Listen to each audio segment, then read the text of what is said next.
మా ఆడబిడ్డలకు ఒకటే మాట చెప్తున్నా, ఆర్టీసీలో టికెట్ లేని ప్రయాణం చేసిన వాళ్ళందరూ కాంగ్రెస్ పార్టీకి ఓటేస్తే బీజేపీకి బీఆర్ఎస్కి డిపాజిట్లు కూడా రావు. ఇవాళ కాంగ్రెస్ వాళ్ళకే కాదు బీఆర్ఎస్ వాళ్ళకు, మిర్యాలగూడ మున్సిపాలిటీలో పోటీ చేస్తున్న బీఆర్ఎస్ బీఫామ్ మీద పోటీ చేసిన ఆడబిడ్డలకు కూడా మనం ఆర్టీసీలో ఉచితంగా బస్సు ప్రయాణం ఇచ్చినాం. మీరు బీఆర్ఎస్ పార్టీ వాళ్ళు కాబట్టి మీకు బస్సులో ప్రయాణం ఇయ్యలేదని ఎప్పుడు మనం మాట్లాడలే. గతంలో వాళ్ళు ఉన్నప్పుడు బీఆర్ఎస్లు ఉన్నోనికే సంక్షేమ పథకాలు ఇస్తామన్నారు. ఇవాళ ఏ పార్టీలైనా ఉండని బీఆర్ఎస్ నాయకుల ఇండ్లకు 200 యూనిట్లు ఉచిత కరెంట్ ఇవ్వలేదా? ఇవాళ బీఆర్ఎస్ నాయకులకు రేషన్ కార్డులు ఉత్తమ్ కుమార్ రెడ్డి గారు ఇవ్వలేదా? ఇవాళ బీఆర్ఎస్ నాయకులకు సన్న బియ్యం వాళ్ళ ఇంటికి ఇస్తలేమా? ఇవాళ బీఆర్ఎస్ మహిళలకు ఆడబిడ్డలకు ఆర్టీసీలో ఉచిత బస్సు ప్రయాణం మనం ఇస్తలేమా? ఇవాళ మనం వివక్ష ఎక్కడ చూపియలే. సంక్షేమం అంటే రాష్ట్రంలో ఉండే 4 కోట్ల ప్రజలకు అందుబాటులోకి తేవాలని ఇవాళ ప్రతి సంక్షేమ పథకాన్ని ఆడబిడ్డలకు తెలంగాణ బలహీన వర్గాలకి ఇవాళ అందుబాటులో ఇచ్చినాం. ఇవాళ ప్రారంభించుకున్న యంగ్ ఇండియా ఇంటిగ్రేటెడ్ స్కూల్లో కాంగ్రెస్ పార్టీ కార్యకర్తల పిల్లలే కాదు బీఆర్ఎస్ నాయకుల పిల్లలు కూడా చదువుకోవడానికి 200 కోట్ల రూపాయలతోని ఇవాళ యంగ్ ఇండియా ఇంటిగ్రేటెడ్ స్కూల్ పెట్టుకున్నాం. 100 నియోజకవర్గాలలో 100 యంగ్ ఇండియా ఇంటిగ్రేటెడ్ స్కూల్ కడుతున్నామంటే బడుగు బలైన వర్గాల బిడ్డలు, దళితులు, ఆదివాసీలు, లంబాడ సోదరులు చదువుకోవడానికి 20,000 కోట్ల రూపాయలతోని 100 పాఠశాలల్ని ఇవాళ తెలంగాణ రాష్ట్రంలో మనం నిర్మిస్తున్నాం. ఇవన్నీ ఎందుకు మిత్రులారా? ఇందిరమ్మ ఇల్లు ఇంతకుముందే లక్ష్మారెడ్డి అన్నాడు, అన్నా 3,500 ఇచ్చారు, అవి సరిపోతలేవు, మా మిర్యాలగూడకి ఇంకా కావాలి, నువ్వు ఇయ్యాలని. ఆనాడు రాజశేఖర రెడ్డి గారు ఉన్నప్పుడు ఇందిరమ్మ ఇండ్లు తెలంగాణ రాష్ట్రంలో 25 లక్షల ఇండ్లు కట్టించినాం. డబల్ బెడ్రూమ్ ఇండ్లు ఇస్తా అన్నాడు. మీరు అల్లుడు తేడ వండుకుంటాడు, కొడుకు కోడలు ఉంటే యాడుంటారు, కోడి పిల్ల కుక్క పిల్ల ఉంటే యాడ కట్టేసుకుంటారని కేసీఆర్ మనకు ఊరిచ్చిండు కానీ ఆయన 1000 ఎకరాలలో ఫామ్ హౌస్ కట్టుకున్నాడు. పంజగుట్ట చౌరస్తాలో 10 ఎకరాలలో 2,000 కోట్లతోని గడి నిర్మించుకున్నాడు. కానీ మనకెవరికైనా ఒక డబల్ బెడ్రూమ్ ఇల్లన్న ఇచ్చిండా? 10 ఏళ్ళు ముఖ్యమంత్రిగా ఉండి ఏ పేదవాడికి ఇయ్యలే. సంవత్సరానికి 2 లక్షల ఇల్లు కట్టుంటే కూడా 10 ఏళ్లలో 20 లక్షల డబల్ బెడ్రూమ్ ఇల్లు కట్టే అవకాశం ఉండే. కానీ ఏ పేదవాడికి ఇల్లు కట్టాలన్న ఆలోచన ఆనాడు బీఆర్ఎస్ చేయలే.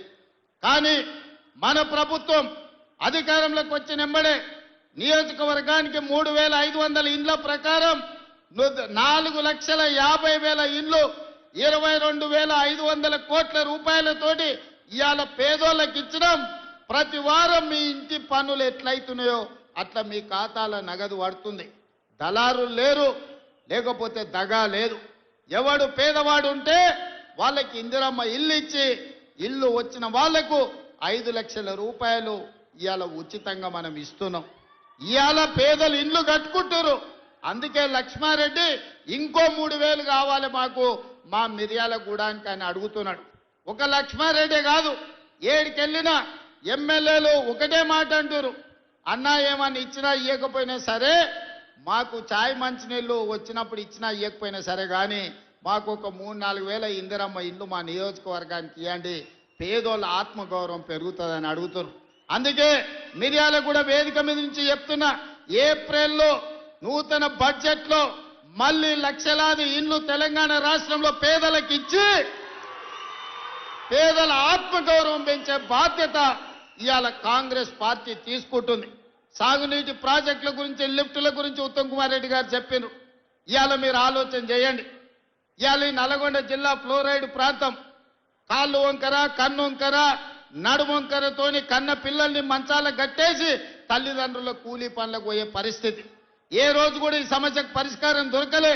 కానీ ఇవాళ ఈ నల్గొండ జిల్లాలో కట్టిన నాగార్జున సాగర్ అయినా, లేకపోతే నల్గొండ జిల్లాలో వెల్లంపల్లి ప్రాజెక్ట్ అయినా, ఏ ప్రాజెక్ట్ అయినా, ధర్మారెడ్డి కాలువ అయినా, పిలాయపల్లి కాలువ అయినా, ఏఎంఆర్ ఎస్ఎల్బిసి అయినా కాంగ్రెస్ పార్టీ కట్టినవే కదా. ఆనాడు వెంకటరెడ్డి గారు కొట్లాడి తెచ్చిన ఎస్ఎల్బిసి 30 కిలోమీటర్లు ఉమ్మడి రాష్ట్రంలో టన్నెల్ దొవ్వితే 10 కిలోమీటర్లు సంవత్సరానికి 1 కిలోమీటర్ దొవ్వుంటే కూడా ఎస్ఎల్బిసి పూర్తి అయ్యుండేది. 3,60,000 ఎకరాలకు గ్రావిటీ ద్వారా నీళ్లు వచ్చేది. ప్రతి సంవత్సరం 500-600 కోట్ల రూపాయలు లిఫ్టుల కరెంటులకు పైసలు మిగిలేది. కానీ నల్లగొండ జిల్లా మీద కోపంతోని కసితోని కడుపులో విషం పెట్టుకొని ఎస్ఎల్బిసిని పడావు పెడితే ఈ రోజు విషపు నీళ్లు నల్లగొండ జిల్లా ప్రజలు తాగాల్సిన పరిస్థితి. దీనికి కారణం బీఆర్ఎస్ నాయకులు కాదా అని నేను అడుగుతున్నా. అందుకే అధికారంలోకి వచ్చినెంబడే ఎంకన్నా నీ కళ నువ్వు ఆనాడు రాజశేఖర రెడ్డి గారితో కొట్లాడి తెచ్చిన ఎస్ఎల్బిసిని 2 ఏళ్లలో పూర్తి చేద్దాం, పనులు మొదలు పెట్టని చెప్పి ఉత్తమ్ కుమార్ రెడ్డి గారిని వెంకటరెడ్డి గారిని నల్గొండ జిల్లా నాయకులతో మాట్లాడి ఎస్ఎల్బిసి టన్నెల్ పూర్తి చేయడానికి ముందుకెళ్ళాం. అనుకోని ప్రమాదం జరిగింది. 10 ఏళ్ళు పని ఆగిపోవడంతో పనులు చేస్తుంటే ప్రమాదం జరిగి 8 మంది చచ్చిపోయారు. ఏడైనా ఒక మనిషి చచ్చిపోతే ఇంత బాధపడతాం, ఇన్ని కన్నీళ్లు పెట్టుకుంటాం, ఆ కుటుంబాన్ని ఆదుకోవడానికి ప్రయత్నం చేస్తాం. అంతెందుకు ఒక కాకి చచ్చిపోతే 10 కాకులు దాని చుట్టూతో చేరి సానుభూతి తెలుపుతాయి. కానీ ఎస్ఎల్బిసిలో 8 మంది చచ్చిపోతే మామ అల్లుడు బావ బామార్ది దావతులు చేసుకొని ఇక సంతోషపడ్డారు. ఎస్ఎల్బిసి ఆగిపోయింది, ఇక ఆపేయండి, ఎస్ఎల్బిసి కట్టొద్దు, మనుషులు చచ్చిపోయిందని. ఇంత దుర్మార్గం ఉంటుందా? ఇంత కడుపులో విషం పెట్టుకున్నోడు ఇవాళ నల్గొండ జిల్లాలో మున్సిపల్ కార్పొరేటర్లను కౌన్సిలర్లను గెలిపించమని ఎట్లా అడుగుతాడు? నల్గొండ మీద విషం జిమ్ముతున్న బీఆర్ఎస్ వాళ్ళకు, ఎస్ఎల్బిసి కట్టనోనికి, రేషన్ కార్డు ఇవ్వనోడికి, సన్న బియ్యం పంచనోడికి, ఆడబిడ్డలకు ఆర్టీసీలో ఉచిత ప్రయాణం ఇవ్వనోడికి ఇవాళ మిమ్మల్ని ఓటు అడిగే హక్కు ఉందా? మీరు ఒక్కసారి ఆలోచన చెయ్యండి. సిగ్గు లేకుండా వాళ్ళు వచ్చినా గంగిరెద్దులోలాక ఇంటి ముందుకు వచ్చినా కర్రు కాల్చి వాత పెట్టండి, సలాకి ఎర్రగా కాల్చి ఈపుల వాతలు పెట్టుర్రి. ఏమన్నా తెస్తే తీసుకోండి, ఏమన్నా ఇచ్చినా తీసుకోండి, కీసలలో లాగులలో ఏమన్నా ఉంటే అది కూడా తీసుకోండి. మందిని ముంచిన సొమ్ము మస్తుగా ఉన్నది వాళ్ళ దగ్గర. ఒకనొక్కడు ఎకరాలలో ఫామ్ హౌజులు కట్టారు, పెద్ద పెద్ద బెంచ్ కార్లు కొన్నారు, గంజికి గతి లేని వాళ్ళు కూడా. అవన్నీ మనల్ని ముంచిన సొమ్మే, మందిని ముంచిన సొమ్మే. టీఆర్ఎస్ వాడు వచ్చి ఏమి ఇచ్చినా తీసుకోండి, చేయాల్సిన లగ్గం చెయ్యండి. మన అసెంబ్లీ ఎన్నికల్లో ఎట్లయితే మిర్యాలగూడల 40-50 వేలతోని లక్ష్మారెడ్డిని గెలిపించారో, పార్లమెంట్ ఎన్నికల్లో రఘ్వీర్కి 5,60,000 ఓట్ల మెజారిటీ ఎట్లిచ్చిండ్రో ఇవాళ అదే విధంగా నల్గొండ జిల్లా ప్రజలు కాంగ్రెస్ పార్టీకి అండగా నిలబడండి. ఇవాళ మిత్రులారా, మనం అధికారంలోకి వచ్చిన ఈ 2 ఏళ్లలో 70,000 ప్రభుత్వ ఉద్యోగాలు ఇచ్చినాం, రైతు రుణమాఫీ చేసినాం, రైతు భరోసా కార్యక్రమాన్ని అమలు చేసినాం, 4.5 లక్షల పేదోళ్ళకి ఇందిరమ్మ ఇండ్లు ఇచ్చినాం. ఇవాళ ఆడబిడ్డలకు ఆర్టీసీలో బస్సే కాదు 1000 బస్సులు కొనిపించి బస్సులో ఉచితమే కాదు 1000 బస్సులకు యజమానులను ఇవాళ ఆడబిడ్డల్ని చేసినాం. ఇవాళ స్వయం సహాయక సంఘాలకు పెట్రోల్ బంకులు నడుపుకోవడానికి ఇవాళ ప్రతి జిల్లాలో పెట్రోల్ బంకులు ఇచ్చి 27,000 కోట్ల రూపాయలు సున్నా వడ్డీకి ఇవాళ ఆడబిడ్డలకు నగదు బ్యాంకులతో ఇప్పించినాం. ఇవన్నీ కూడా ఎలా సాధ్యమైనాయి అంటే ఇందిరమ్మ రాజ్యంలో పేదల పరిపాలన వచ్చినందుకే సాధ్యమైంది. ఇవాళ అన్ని మనమే ఉన్నాం, సర్పంచులు మనోళ్ళే ఉండ్రు, ఎమ్మెల్యేలు మనోళ్ళే ఉండ్రు, ఎమ్మెల్సీలు మనోళ్ళే ఉండ్రు, మంత్రులు మనమే ఉన్నాం, ప్రభుత్వం మనమే ఉన్నది. మరి ఏనైనా మన కాలనీలలో ఎవడన్నా అప్పి తప్పి బీఆర్ఎస్ వాడు కౌన్సిలర్ కార్పొరేటర్ అయితే ఇక వాడు మనకేమన్నా పని చేస్తాడా? ఒకసారి ఆలోచన చేయండి. 10 ఏళ్ళు వాళ్ళే ఉన్నారు, 10 ఏళ్ళు పరిపాలన చేసిరు, మొత్తం తెలంగాణను దోసుకున్నారు, 1000 కోట్ల రూపాయలు సంపాదించుకున్నారు. ఆస్తులు సంపాదించుకుంటే పర్వాలేదు, 7 అంతస్తుల మేడలు కట్టుకుంటే పర్వాలేదు, కానీ పెళ్ళా మొగుడు ఫోన్లలో మాట్లాడుకుంటే కూడా ఫోన్లు విన్నారా? ఇంత సిగ్గు తప్పినోడు ఎవడన్నా ఉంటాడా? వాళ్ళ బతుకు చెడా.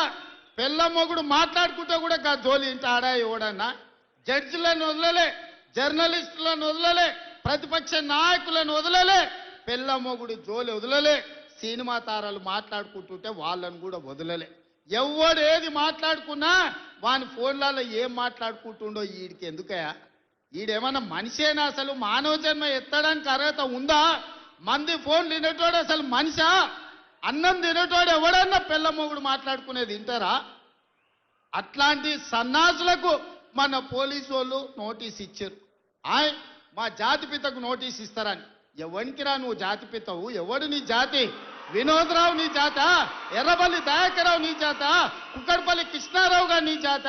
లేకపోతే తన్నీరు హరీష్ రావు గారు నీ జాత? నీ జాతికి పిత ఉండొచ్చు, మాకు మా నల్గొండకో లేకపోతే మా పాలమూరుకు నీ జాతితో ఏం పని? నీ జాతి ఏంది? నీ నీతేంది? నీలాంటోడు జాతి పితయి పెళ్ళ మొగుడు జోలి పెట్టుకుంటే కూడా ఫోన్ లేనే సన్నాసి నువ్వు జాతి పితవంటే ఎవడన్నా ఉంటే ఆత్మహత్య చేసుకుంటాడు, బాయిలో దుంకి చచ్చిపోతారు. సిగ్గుతోని తల వంచుకోవాలి. ఇట్లాంటి ఘోరమైన క్రూరమైన నేరాలు చేస్తే పోలీసు వాళ్ళు పట్టుకొచ్చినట్టు వానికి ముఖానికి ముసుగు తొడిగి కండ్ల కాడికి ఇట్లా పొక్కలు పెట్టి పట్టుకుతారు. ఆయన ముఖం మందికి చూపియొద్దాడు. మన పోలీసు వాళ్ళు పిలిచినప్పుడు హరీష్ రావును కేటీఆర్ని అందరినీ ముఖానికి ముసుగు తొడిగి పట్టుకొచ్చేది ఉండే, లేకపోతే ముఖానికి మసి ఊసి పట్టుకొచ్చి పోలీసుల ముందర పెట్టేది ఉండే. పోలీసు వాళ్ళు మంచోళ్ళు కాబట్టి ఏమనలేదు. మా జాతిపితకు నోటీస్ ఇస్తావా? మా జాతిపితకు నోటీస్ ఇస్తే తెలంగాణ సమాజానికి అంత ఇచ్చినట్టే అంటాడు. అట్లనే అనుకుందాం. ఒకవేళ మీకు నోటీస్ ఇస్తే తెలంగాణ సమాజానికి ఇచ్చినట్టే అంటున్నావు కదా, మరి నీ జన్వాడలో ఉన్న ఫామ్ హౌస్ మా తెలంగాణ ప్రజలదా? నీకు నోటీస్ ఇస్తే మరి తెలంగాణ అందరికి ఇచ్చినట్టయితే నీకున్న ఎర్రవల్లి ఫామ్ హౌస్ తెలంగాణ సమాజం అందరికి ఇస్తావా? జన్వాడలో నీకున్న ఫామ్ హౌస్ అందరికి ఇస్తావా? మొయినాబాద్లో హరీష్ రావుకున్న ఫామ్ హౌస్లో అందరినీ రాణిస్తావా? మీ టీవీలు మీ పేపర్లు మాకు ఇస్తావా? వేల కోట్ల రూపాయలు తెలంగాణను కొల్లగొట్టిన దాంట్లో తెలంగాణ నిరుద్యోగులకు ఏమని ఇస్తావా? ఎమ్మెల్యేలు, ఎమ్మెల్సీలు, రాజ్యసభలు, లోక్సభలు, మంత్రులు, ముఖ్యమంత్రి అన్ని మీరే తీసుకున్నావు. తెలంగాణ సమాజానికి ఇచ్చినవా? ఒక్క శ్రీకాంతాచారి తెలంగాణ కోసం ప్రాణత్యాగం చేస్తే శంకరమ్మ ఎక్కడుందో కూడా తెలియదు వాళ్ళ తల్లికి. కనీసం మొట్టమొదట తెలంగాణ కోసం ప్రాణత్యాగం చేసుకున్న శ్రీకాంతాచారి తల్లి కూడా చిన్న బాధ్యత ఇవ్వకపోతివే. జాతిపిత అంటే ఎవరయ్యా అంటే తెలంగాణ కోసం సర్వం త్యాగం చేసిన ప్రొఫెసర్ జయశంకర్ జాతిపిత అవుతాడు. లేకపోతే ఆంధ్రప్రదేశ్లో పార్టీ చచ్చిపోయినా, తెలంగాణలో అధికారం కోల్పోయినా, కేంద్రంలో ప్రభుత్వం పోయినా పర్వాలేదు అని తెలంగాణ రాష్ట్రం ఇచ్చిన సోనియమ్మ తెలంగాణ తల్లి అయితే తప్ప నీలాంటి దోపిడీదారుడు, దొంగ, లుచ్చ నువ్వెట్లా జాతిపితమవుతావని నేను అడగదలుచుకున్న. మిర్యాలగూడ నుంచి సిగ్గులేని మాటలు మాట్లాడతారు. ఇవాళ చేసిన తప్పులకు తల వంచుకొని ముక్కు నేలకు రాయాలి. తెలంగాణ సమాజం ముందల తెలంగాణ సమాజాన్ని క్షమాపణ అడగాలే తప్ప ఇవాళ ఇంకా సిగ్గులేని మాటలు మాట్లాడుకుంటూ బీఆర్ఎస్ వాళ్ళు తిరుగుతారు. ఇక ఈడ కూడా మీ దగ్గర ఒక ఆయన ఉన్నాడు, నక్క చిత్తుల భాస్కర్ రావు అని.